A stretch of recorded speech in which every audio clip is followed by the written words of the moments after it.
하나님과 모세와의 대화를 지금 계속 나누고 있는데요. 하나님과 모세와의 대화를 쭉 살펴보면 사실 모세는 자신이 입이 둔하고 혀가 뻣뻣한 사람이라고 이야기를 하고 있긴 하지만 정작 하나님의 대화를 보면 모세는 그 누구보다도 말을 잘하고 있습니다. 하나님과의 대화를 진행해 나가면서 정작 자신이 원하는 대답을 얻기 위해서 직접적으로 자신을 드러내지는 않지만, 자신의 목소리를 드러내지는 않지만 다른 사람을 핑계 삼아서 둘러서 자신이 원하는 이야기들을 하나님 앞에 이야기를 하고 있습니다. 흔히 얘기해서 모세는 아주 넉살이 좋은 사람인 것 같습니다. 그냥 보통 넉살이 아니라 아주 넉살이 좋은 사람인 것 같습니다. 그래서 하나님과의 대화를 보면 우리가 흔히 얘기하는, 요즘 젊은이들이 이야기하는 티키타카가 너무 잘 됩니다. 하지만 오늘 본문으로 오면 이제 더 이상 모세는 하나님과의 대화에서 이길 수 없다라고 생각한 것 같습니다. 그래서 모세가 이제 애굽으로 돌아가려고 합니다. 우리 18절 말씀을 함께 보도록 하겠습니다. 모세가 그의 장인 이드로에게로 돌아가서 그에게 이르되, 내가 애굽에 있는 내 형제들에게로 돌아가서 그들이 아직 살아있는지 알아보려 하오니 나로 가게 하소서. 이드로가 모세에게 평안히 가라 하니라. 아멘. 오늘 이 18절 말씀을 보시면서 여러분 어떠한 생각이 드셨나요? 저는 이 모세의 이 이야기를 보면서, 모세의 행동을 보면서 참 사람은 쉽게 변하지 않는구나 라는 생각이 들었습니다. 역시 모세는 모세구나, 순순히 모세가 갈 리가 만무하지라는 생각이 들었습니다. 왜냐하면 모세가 장인 이드로와 대화를 하고 있는데요. 장인 이드로에게 이야기를 하면서 모세는 하나님에 대한 이야기를 하나도 하지 않습니다. 한마디도 하지 않습니다. 모세가 어디를 갔다 왔는지, 무슨 일이 있었는지 한마디도 하지 않고요.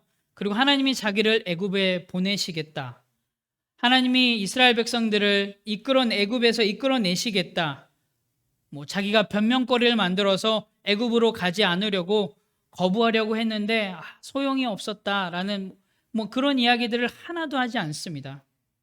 그냥 이드로 장인에게 딱 한마디 합니다. 나 애굽으로 돌아가겠다. 나 돌아갈래. 사실 모세가 애굽으로 돌아가겠다고 결정한 것은 하나님의 대화를 통해서 모세 나름대로 그에게 뭔가 가슴속에서 타오르는 사명감이 생기지는 않았습니다. 아직까지 하나님에 대해서 전적으로 신뢰하고 있지 않습니다.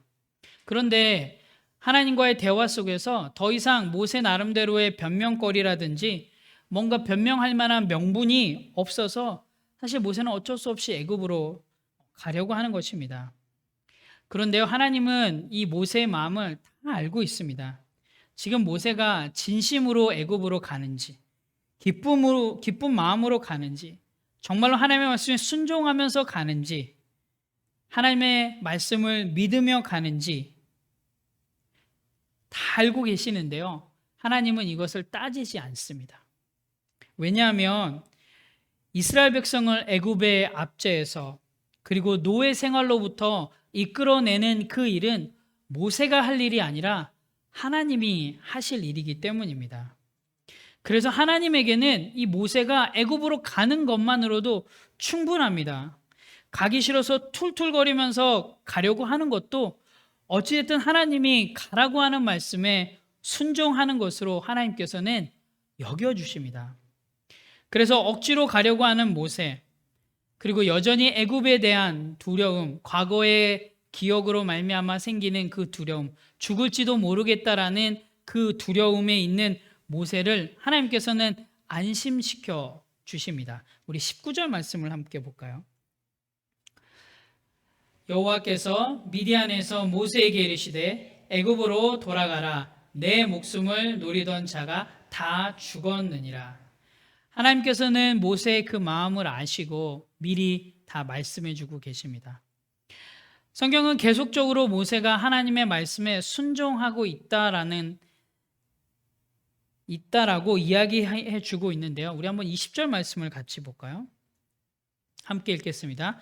모세가 그의 아내와 아들들을 나귀에 태우고 애굽으로 돌아가는데 모세가 하나님의 지팡이를 손에 잡았더라. 아멘. 모세는 하나님이 하라는 대로 지금 애굽으로 돌아가려고 하고 있습니다. 하나님이 17절에서 너는 이 지팡이를 손에 잡고 이것으로 이적을 행할지니라 라고 말씀하셨기에 20절에서 지금 모세는 하나님의 지팡이를 손에 잡고 갔다라고 기록하고 있습니다. 비록 모세의 속마음은 억지로 가고 있을지 모르겠지만 성경은 계속해서 모세가 하나님의 말씀에 순종하고 있다라고 기록하고 있습니다. 여러분, 이것이 바로 하나님이 저와 여러분을 대하는 방식이기도 합니다. 조금 이해를 돕기 위해서 예를 한번 들어볼게요. 보라가 여기 있는데요. 보라는 말을 잘 듣는 친구입니다. 네, 보라가 부모의 말을, 예를 들어서 보라가 부모의 말을 잘 안 듣는 친구였습니다. 그런데 어느 날 옆집에 사는 보라 친구 부모가 보라에 관련해서 할 얘기가 있다고 저에게 찾아와서 은근슬쩍 보라의 흉을 보기 시작했습니다. 저는 기분이 어떨까요? 나쁘겠죠. 화가 나겠죠. 그래서 저는 반대로 보라가 얼마나 부모의 말을 잘 듣는 아이인지 보여주려고 일부러 이런 노력을 하기 시작을 합니다. 공부를 하기 싫어서 친구랑 나가 놀고 싶어 할 때 그 사람 들으라고 큰 소리로 이렇게 얘기합니다. 보라야, 이제 좀 나가 놀아. 보라는 뭐라고 대답할까요? 네 라고 대답을 하겠죠. 그리고 얼른 나가려고 하겠죠. 그때도 저는 이렇게 이야기합니다. 보라야, 신발은 신고 나가야지. 보라가 또 네라고 대답하겠죠. 이때 저는 보라에게 일부러 더 이렇게 얘기하면 우리 보라는 정말로 말을 잘 듣는구나.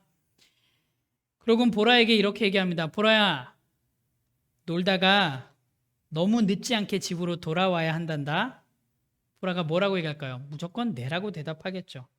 그러면서 저는 이웃집 사람 들으라고, 역시 세상에서 우리 보라보다 말을 잘 듣는, 대답도 잘하는 아이는 없을 거야 라고 이야기합니다. 자, 지금 저의 이 행동이 바로 오늘 본문에서 하나님이 모세를 향해서 하고 있는 행동과 동일합니다. 오늘 본문에서 하나님이 모세를 이렇게 대하고 계신 거예요. 하나님을 제대로 알지 못하는 모세가 왜 지팡이를 들고 간다고 성경은 기록하고 있을까요? 사실 성경은 이 지팡이를 강조하고 있지 않습니다. 뭔가 성경은 이 스팟라이트를 지팡이에게 두고 있지 않습니다.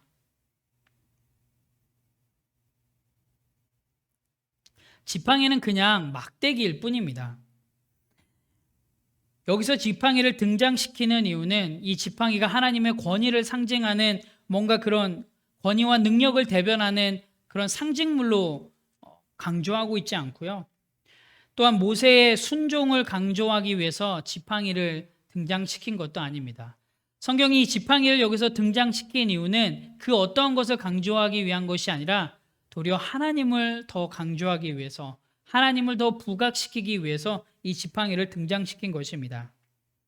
4장 1절에서 보면 모세는 자신이 애굽에 가서 하나님의 말씀을, 하나님에 대해서 이스라엘 백성들에게 전할 때 이스라엘 백성들이 이 자기의 말을 믿지 않을 것이라고 변명을 하죠.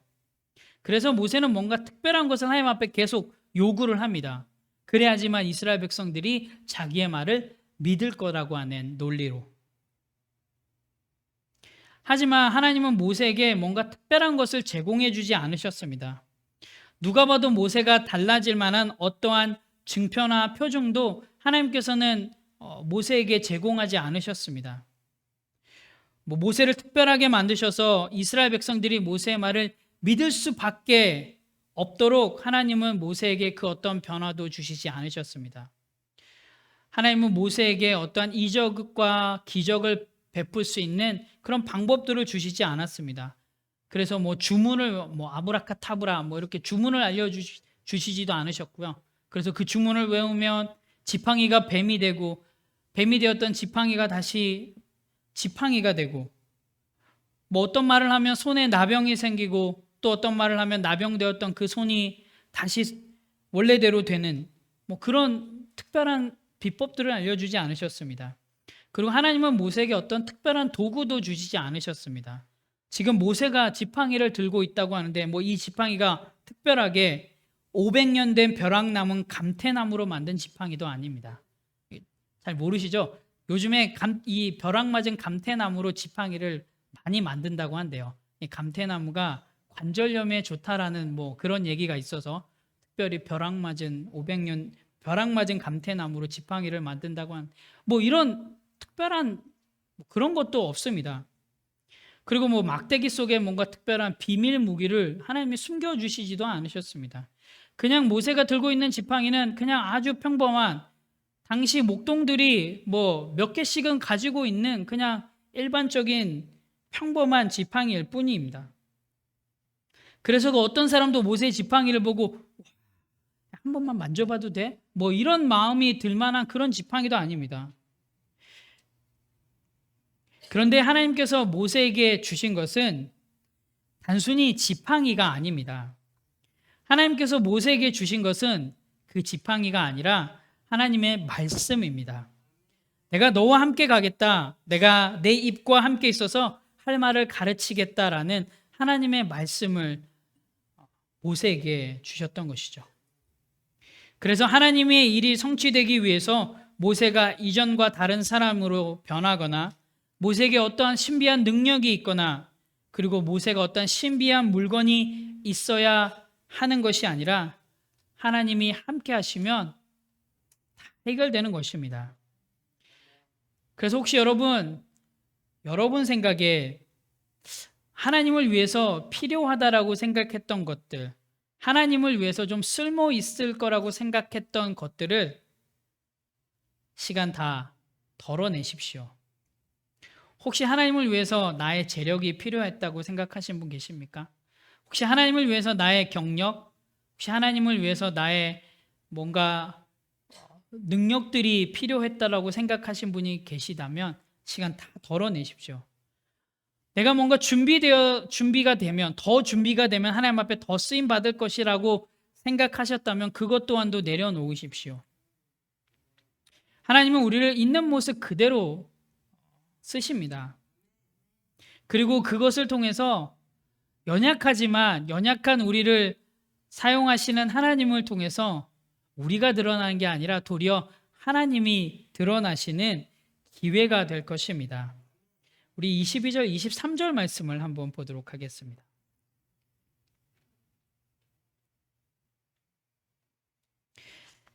함께 읽겠습니다. 너는 바로에게 이르기를 여호와의 말씀에 이스라엘은 내 아들 내 장자라.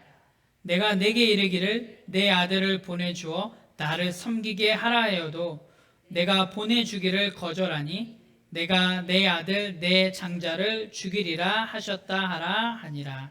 아멘. 하나님께서 모세에게 전하라고 한 말이 바로에게 전하라고 한 말이 오늘 22절, 23절입니다.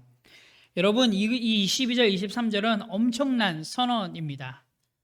사실 여러분 책을 읽으시다가 중요한 부분에 어떻게 하시나요? 밑줄을 그시죠. 뭐 하이라이트 하시거나 김 목사님이 많이 표현하시는 표현인데 여러분 여기에 밑줄 그으시고요. 별표 100만 개 하셔야지 됩니다. 하나님이 인간을 향해, 하나님이 백성을 향해, 하나님이 우리를 향해 엄청난 선언을 하고 계시는데요. 그 선언이 무엇이냐면 너희는 내 아들, 내 장자다라고 하는 엄청난 선언을 하십니다.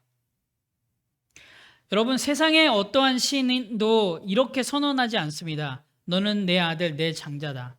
반대로 사람이 이렇게 선언합니다. 나는 신의 아들이다 라고 선언을 하죠. 그리고 자신을 높입니다. 하나님께서는 이스라엘 백성을 내 아들, 내 장자라고 선언하시기에 바로에게 이스라엘 백성들을 보내라라고 이야기하지 않으십니다. 23절을 보면 내 아들을 보내라라고 말씀하고 계십니다.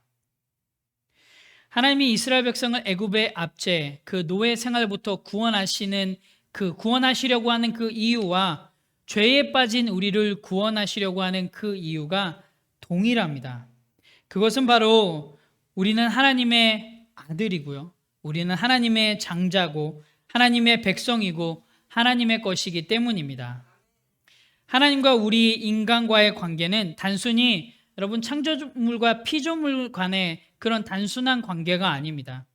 하나님은 우리를 하나님의 형상대로 하나님의 모양대로 창조하셨고요. 그리고 우리의 코에 하나님의 생기를 불어넣으셨고요. 그래서 우리를 하나님의 백성, 하나님의 자녀, 하나님의 아들로 삼아 주셨습니다. 그래서 하나님은 우리를 절대로 포기하실 마음이 없습니다. 하나님은 끝까지 우리를 책임지십니다. 그래서 아담이 죄를 짓고 죄로 말미암아 하나님과 분리되었을 때 하나님께서는 친히 육신을 입으셔서 이 땅에 오셔서 죄인인 우리를 구원하시고 그리고 그 분리되었던 그 하나님과 우리와의 관계를 하나님께서 친히 회복시키셨습니다. 왜냐고요? 하나님은 우리를 아들로 생각하고 계시고 하나님의 자녀, 하나님으로 백성으로 생각해서 포기하지 않으시고 끝까지 책임지시니까요. 여러분 오늘 본문을 보시면 가장 이해하기가 어려운 부분이 아마 21절에 나와 있는 내가 그의 마음을 완악하게 한즉인 것 같습니다. 마치 이 표현이 하나님의 마음, 하나님이 바로의 마음을 완악하게 해서 이스라엘 백성들을 보내지 않았다. 이 모든 것이 하나님 때문이다라고 오해하실 수도 있을 것 같아요. 그런데 이 부분을 이해하기 위해서는 하나님이 이스라엘 백성들을 출애굽시키려는 그 이유와 목적을 잘 정확하게 이해하고 있어야 됩니다. 하나님은 미디안 광야에 흔히 얘기해서 처박혀 있었던 그 모세를 부르셔서 애굽 왕 바로에게 보내시고요. 그리고 이스라엘 백성들을 바로의 압제로부터 그리고 노예로부터 이끌어내시겠다고 선언하셨습니다. 하나님이 이스라엘 백성들을 출애굽시키시는 이유는 단순히 출애굽이 아닙니다. 애굽의 압제, 노예 생활부터 그냥 끌어내는 게 단순히 하나님의 목적이 아닙니다. 만약에 하나님의 목적이 단순히 그냥 이스라엘 백성들을 애굽의 압제 그리고 노예 생활부터 끌어내는 것이 단순한 하나님의 목적이었다면 사실 하나님께서는 이렇게 시간을 끄시면 안 됩니다. 단번에 엄청난 능력을 보여주셔서 이스라엘 백성들을 출애굽시키셔야 합니다. 그리고 출애굽의 그 사역에 동참하기를 원하지 않는 그 굳이 동참하고 싶지 않아 하는 하나님이 누군지도 모르는 그 모세한테 찾아가셔서 하나님이 설득하실 필요도 없습니다. 그리고 출애굽을 위해서 하나님이 굳이 10가지의 재앙을 하실 필요도 없어요. 더 나아가서는 하나님이 굳이 이스라엘 백성들을 출애굽하실 필요도 없어요. 왜냐하면 그냥 하나님의 권능으로 애굽을 그냥 무너뜨리시면 됩니다. 그래서 그냥 이스라엘 백성들에게 그 애굽 땅을 그냥 주시면 돼요. 그러면 자연스럽게 압제로부터도 그리고 노예 생활로부터 해방할 수 있으니까요. 그런데 우리가 다 알다시피 하나님은 이렇게 하지 않으셨습니다. 단번에 출애굽시키지도 않으시고요. 애굽이라고 하는 나라를 정복시키시지도 않으셨습니다. 왜냐하면 하나님의 목적은 이 출애굽의 목적은 단순히 이스라엘 백성들을 출애굽이라고 하는 나라, 그들을 압제하고 그들을 고통 가운데 이끄는 나라, 노예 생활을 하고 있는 그 나라로부터 이끌어내는 게 하나님의 목적이 아니기 때문입니다. 하나님의 목적은 오늘 22절에 여러분이 밑줄 그으시고 별표 100만 개 하신 하나님의 선언, 내 아들, 내 장자이기 때문입니다. 그래서 우리는 이 출애굽기를 보면서 과연 출애굽이 이루어질까라고 그 사실에 집중하지 마십시오. 우리가 집중해야 될 사실은 출애굽이라는 사건을 통해서 하나님의 아들, 하나님의 자녀, 하나님의 백성인 우리가 알아야만 하는 그 하나님이 어떻게 드러나는지 그것에 우리는 더 집중해야 됩니다.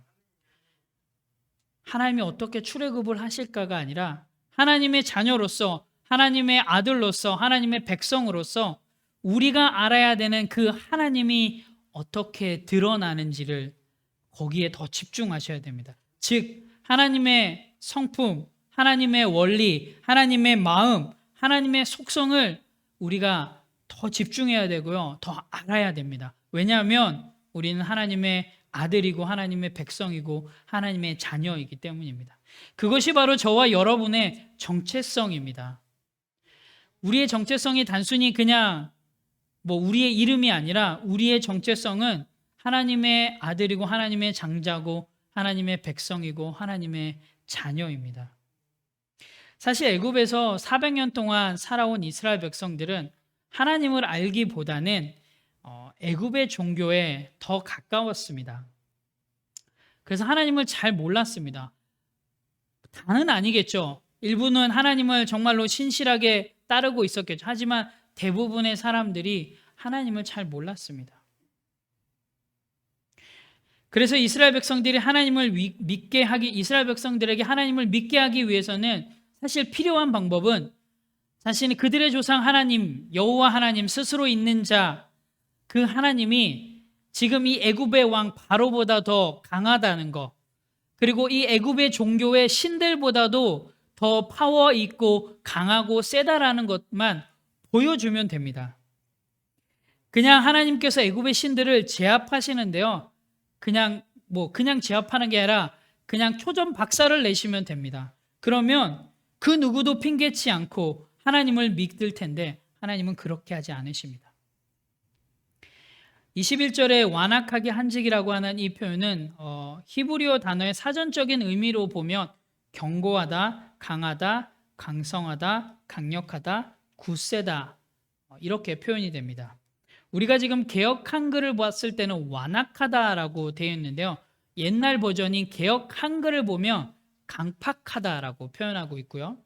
그리고 공동 번역을 보면 바로가 억지를 부리게 하다, 새 번역에서는 바로가 고집을 부리게 하다라고 번역했습니다. 그런데 사실 하나님 여기서 완악하게 하신 분이 하나님인 것처럼 보여지는데 하나님은 그 어느 누구의 마음도 하나님의 마음대로 때로는 완악하게, 때로는 부드럽게, 때로는 좋게, 때로는 기쁘게, 때로는 슬프게 이렇게 하나님 마음대로 조절하지 않으십니다. 하나님은 단 한 번도 우리를 로봇처럼 만드신 적이 없습니다. 이것은 바로의 왕, 애굽의 바로 왕이 이스라엘 백성들을 보내주고 싶은데 하나님이 바로의 마음을 완악하게 조정하셔서 보내지 못하게 하신 것이 아닙니다. 여러분 한번 이렇게 생각해 보십시오. 지금 이스라엘 백성들이 애굽에 있는 이스라엘 백성들의 소속이 어디일까요? 지금 애굽에 있는 이스라엘 백성들의 소속. 지금 제 질문에 답이 있는데 답을 찾으셨나요? 애굽에 있는 이스라엘 백성들의 소속은 애굽입니다. 자, 다시 말해서 이 애굽은 누구 건가요? 바로 겁니다. 결국 이스라엘 백성들은 누구 걸까요? 바로 것입니다. 그런데 지금 하나님이 이스라엘 백성들에게 뭐라고 얘기하고 있나요? 이스라엘 백성들은 내 거라고 얘기하고 있죠. 내 아들이고 내 장자라고. 자, 바로가 이 말을 듣고 어떻게 생각할까요? 그래, 맞아. 이스라엘 백성들은 원래 이 하나님 소속이었지 내 게 아니라 그렇다면 이제 보내줘야겠네? 라고 생각할까요? 절대로 그렇게 생각하지 않을 겁니다. 바로는 이스라엘 백성들은 자기 거예요. 내 종이고 내 노예예요. 그런데 어디서 듣보잡 신인 여호와 하나님이 바로 자신의 것인 이스라엘 백성들을 자기 거라고 주장을 하면 순순히 보내줄까요? 절대로 그럴 일 없습니다. 아마 이렇게 얘기하겠죠. 어이가 없네. 바로는 이스라엘 백성, 즉 자기 것을 다른 누구에게 줄 마음이 여러분 요만큼도 없을 거예요. 여러분 거를 누구에게 그냥 쉽게 주시나요? 안 주시죠. 콩 하나라도 나눠 먹어야 돼. 콩 한 쪽이라도 나눠 먹어야 되는. 사실 콩 한 쪽도 주기 어렵잖아요. 우리는 사실. 바로도 이거 콩보다 더 큰데 이스라엘 백성 숫자가 어마어마한데 오늘 본문에 표현된 바로의 마음을 완악하게 한 직은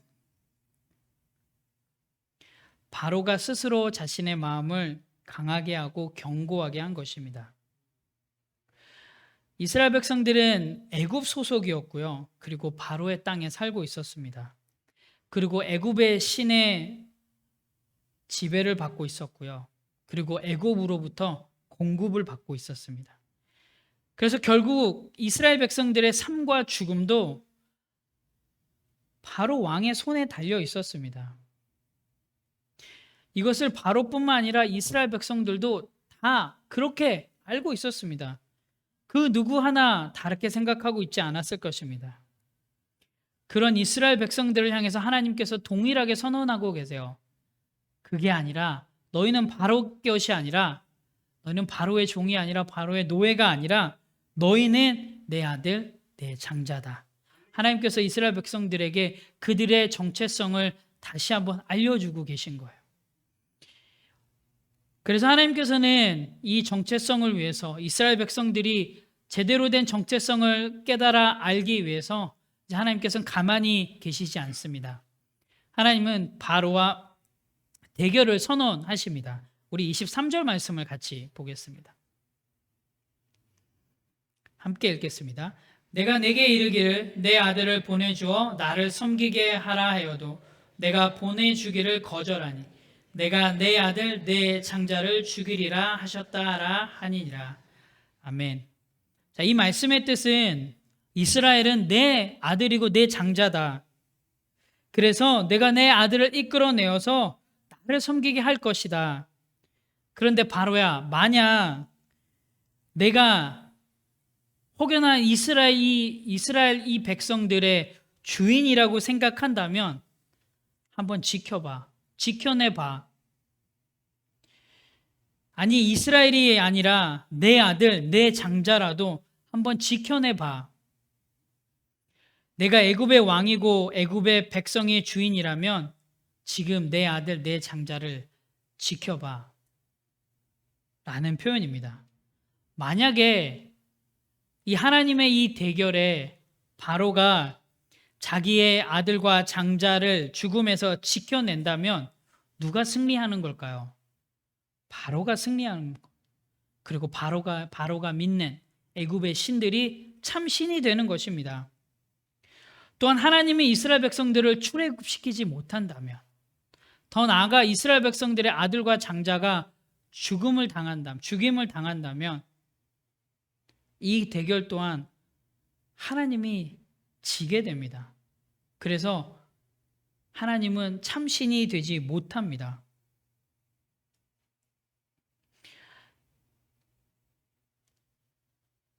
하나님은 이스라엘 백성들의 정체성, 하나님의 아들, 하나님의 장자라는 사실을 이스라엘 백성들에게 새겨주기 원하고 계시고요. 그리고 더 나아가서 바로에게도 알려주고요. 더 나아가서 지금 이 자리에 앉아있는 저와 여러분에게도 새기기를 원하십니다. 우리의 정체성은 하나님의 아들, 하나님의 장자라는 사실을.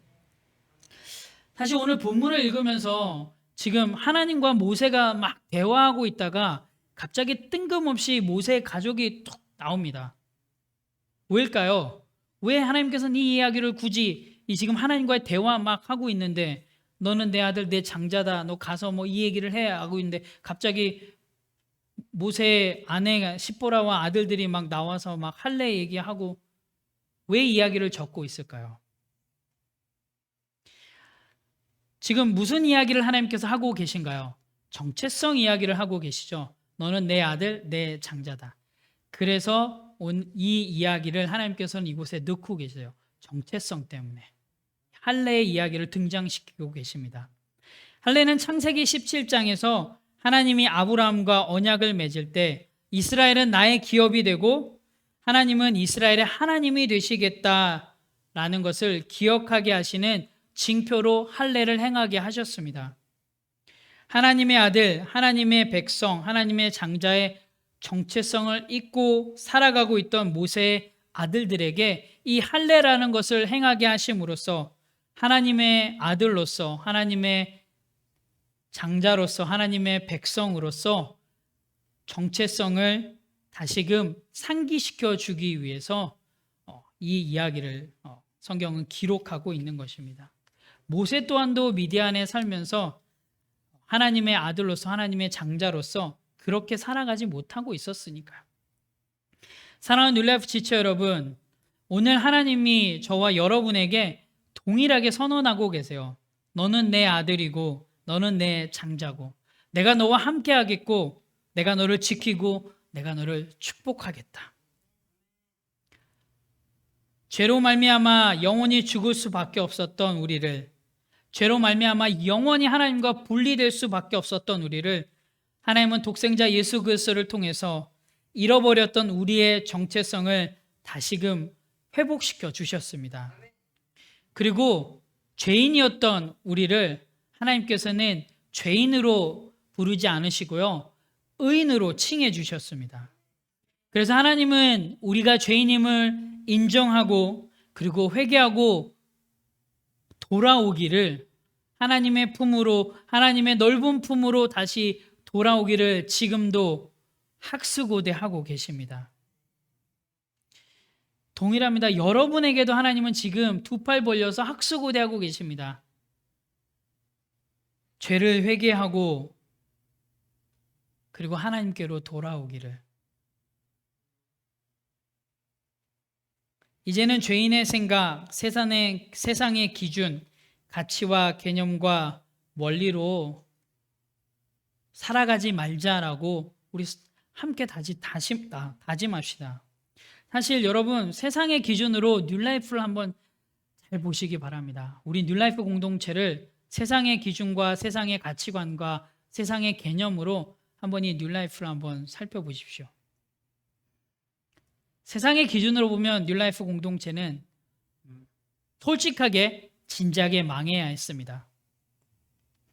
여러분, 사실 우리는 다 아시잖아요. 우리 많은 안 좋은 히스토리가 있어요. 그리고 지금도 좋지 않은 히스토리들이 계속 쌓여가고 있어요. 그런데 그럼에도 불구하고 하나님께서는 어떻게 선언하고 계시나요? 너희는 나의 아들이고 나의 장자다. 너는 나의 백성이다. 나의 자녀다라고 이야기하고 계십니다. 선언하고 계십니다. 어쩌면 교회 밖의 사람들은 우리 공동체를 바라보고 이렇게 얘기할지 모르겠습니다. 야, 더 이상 뉴라이프에는 소망이 없어. 그런 이야기를 하지는 저는 들어본 적은 없지만 할 수 있을 것 같아요. 우리의 상황들과 우리의 스토리들을 봤을 때. 그런데 그럼에도 불구하고 혹여나 이런 소리가 들린다 할지라도 저는 확신할 수 있습니다. 우리 뉴라이프에는 소망이 있다라는 사실을. 왜냐하면 하나님께서는 우리에게 선언해 주셨잖아요. 너는 내 아들이고 내 장자고 내가 너와 함께 하겠다라고 선언해 주셨기 때문에 저는 우리가 어떠한 상황 가운데 있다 할지라도 소망이 있다라고 믿습니다. 우리 함께 그 소망을 붙잡고 이 상황들 속에서도 묵묵히 잘 견뎌 나아가면 분명히 우리 공동체, 연약해 보이지만 세상의 기준으로는 부족해 보일지 모르겠지만 뭔가 문제투성인 공동체처럼 보일지 모르겠지만 이 공동체를 하나님이 사용하셔서 하나님이 어떠한 분이신지 드러나는 귀한 도구가 될 줄로 믿습니다. 사랑 우리 뉴라이프 지체 여러분, 이번 한 주간 우리가 이 사실을 꼭 기억하면서 살아갔으면 좋겠습니다. 나는 하나님의 아들이고 나는 하나님의 장자다. 여러분의 정체성을 잊지 마십시오. 우리가 정체성을 잊지 않으면 우리 안에 문제가 문제로만 보이지 않습니다. 분명히 사실 우리의 삶의 문제는 해결되지 않아요. 참 하나님 믿으면 문제가 해결되면 참 좋겠는데, 문제가 쌍글이 다 없어졌으면 좋겠는데, 참 특이하게 하나님 믿으면 믿을수록, 잘 믿으면 잘 믿을수록, 그리고 잘 믿어보려고 노력하면 노력할수록 우리 삶의 문제는 더 많아져요. 아이러니하게도. 그런데요, 여러분, 우리가 하나님의 정체성을 기억하고 있다면 그 문제가 단순히 문제로만 보이지 않습니다. 물론 문제겠죠. 우리를 힘들게 하고 낙심하게 만드는 문제는 사실입니다. 하지만 그 문제가 아니라 도리어 그 문제를 통해서 하나님이 어떠한 분이심을 우리에게 알게 하시는 그 하나님의 원리, 하나님의 방법들이 발견할 수 있을 것입니다. 여러분, 이번 한 주간 어떠한 문제를 만나시든지 어떠한 고민과 걱정을 만나시든지 여러분 그것에 집중하지 마시고요. 그 속에서 하나님의 원리, 하나님의 방법들을 한번 찾아보시기 바랍니다. 하나님께서는 이것을 통해서 나에게 무엇을 말씀하시려고 하시는지, 나에게 내가 어떻게 살아가기를 원하고 계시는지 한번 그것에 더 집중해 보십시오. 그러면 절대로 문제가 문제로만 보이지 않습니다. 분명히 하나님께서 우리를 넘어지지만 아주 고꾸라지지 않게 하신다고 하셨고요. 그리고 우리에게 시험이 있지만 그 시험을 통과 못할 시험이 아니라고 하셨어요. 여러분, 우리 뉴라이프에게도 어려움의 시간이 있지만 저는 이 어려움이 우리 뉴라이프를 넘어지게 하지 않으리라고 믿습니다. 분명히 하나님께서는 이 또한도 지나가게 하실 거고요. 이 시간들을 통해서 하나님의 원리를 우리 모두가 발견할 수 있는 귀한 은혜의 시간들로 준비시키리라고 믿습니다. 우리가 그렇게 살아갈 때 우리의 정체성을 기억하면서 우리들의 삶을 하루하루 살아갈 때 여러분의 삶을 통해서 분명히 하나님이 어떠한 분이신지 발견하게 되리라고 믿습니다. 이번 한 주간도 그렇게 살아내십시오. 나의 정체성을 기억하면서 나는 하나님의 아들이다. 나는 하나님의 장자다. 이제 문제를 문제로만 보지 않을 것이다. 그 문제 속에서 나는 하나님의 원리들을, 하나님의 뜻을, 하나님의 마음을 발견해 낼 것이다 라는 그 마음으로, 그 다짐으로 살아가신다면 여러분을 통해서 분명히 여러분 주변에 누군가가 하나님을 발견할 것입니다.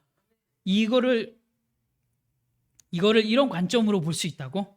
이 문제를 이렇게 생각할 수 있다고? 하나님 믿는 사람은 뭔가 다르구나. 여러분들의 고백을 통해서, 여러분의 다짐을 통해서, 삶의 모습을 통해서 정말로 하나님이 어떠한 분이신지 알릴 수 있는 그런 귀한 한 주가 되시기를 예수님의 이름으로 축원합니다. 아멘. 기도하겠습니다.